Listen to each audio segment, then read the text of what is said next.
If you've been reading the papers over the last couple of months and paying attention to what's going on in Annapolis, clearly not only is Prince George's County facing difficult economic times, but this region and this country are facing them.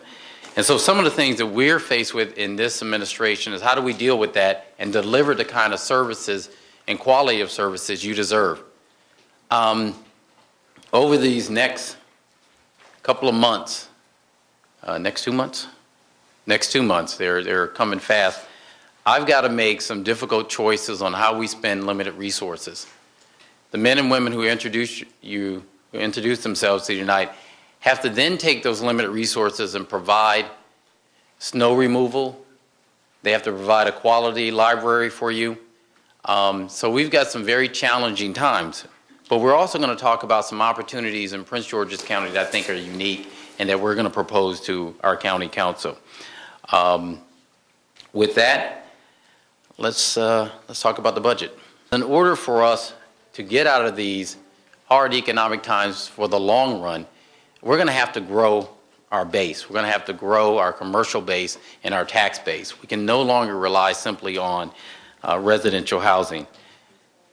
So in order to do that, that means we have to focus on, one, improving our education system, which is the calling card of this county.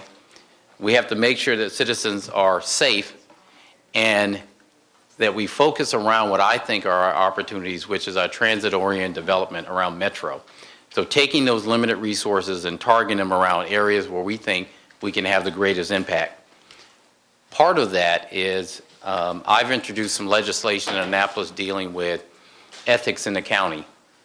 Accountability, transparency, those are going to be hallmarks of this administration because I think that goes to the reputation of Prince George's County and our ability to attract businesses and residents to stay here in this great county. In 2012, we're looking at a deficit. So we're going to have to start preparing for a lean time in 2012 and 2013. I came from Annapolis today talking to the Speaker of the House about additional resources for the county.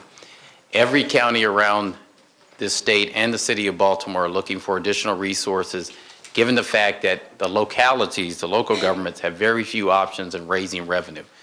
Most of us have declining revenues. Most of us, our property values are either stabilized or declining. So there's going to be very few options there. So as we get to 2012 and 2013, the picture gets bleaker for us. So if we don't start building an opportunity to increase our economic base, we're going to be in serious trouble, and we're going to have to make some tough decisions to make sure we can handle the things that are coming up. One of the things that we're going to look at is all the contracts that the county currently has.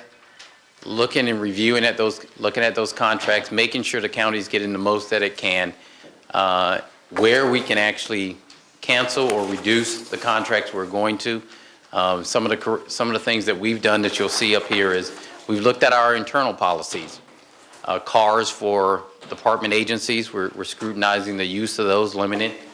Credit cards for county employees, we've cut those out. So our lobbying agency in the county that's down in Annapolis now is not too happy about it. But I think given these hard times, we've got to show that we're serious about bringing in the revenues and streamlining the use of it.